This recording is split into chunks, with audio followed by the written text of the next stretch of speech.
Ici, à la Cité de l'Architecture et du Patrimoine, nous avons implémenté un nouveau concept que l'on appelle le téléport et qui consiste à avoir en fait cette pièce vide dans laquelle on va pouvoir, à plusieurs, collaborer dans des jumeaux virtuels, dans des données tridimensionnelles. Et la nouveauté, en fait, c'est que cette collaboration va se faire, donc, bien sûr, à plusieurs, en s'équipant d'un sac à dos, en s'équipant d'un casque de réalité virtuelle, et on va pouvoir, en fait, marcher littéralement dans des espaces à l'échelle 1-1, à l'échelle grandeur nature.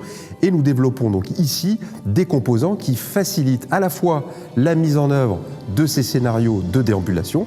L'objectif est qu'un chercheur, qu'un scientifique, que quelqu'un qui n'a aucune compétence, on va dire, d'ingénierie ou de développement, puisse créer un scénario aussi facilement qu'il crée une présentation bureautique. Et autour, en fait, de ces scénarios, on imagine tout un certain nombre de fonctionnalités qui vont faciliter cette collaboration, comme de la prise de notes immersive, de la prise de mesures, avec pour finalité de se rencontrer de manière souvent transdisciplinaire autour d'un objet. Et en l'occurrence, le projet dont on parle aujourd'hui, et en fait comment faire collaborer les différents groupes de travail du CNRS autour de la cathédrale de données numériques qui a été constituée depuis 2019.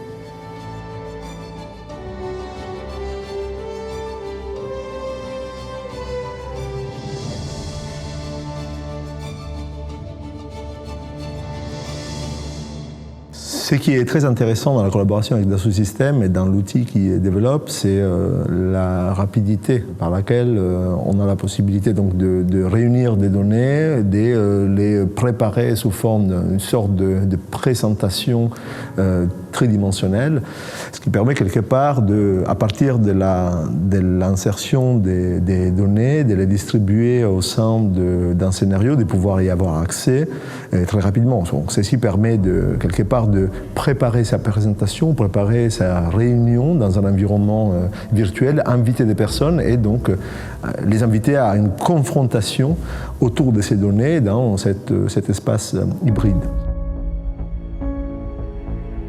Ça a été une prise en main étonnamment rapide, puisque j'ai mis 1 journée et demie en comptant l'apprentissage de l'outil.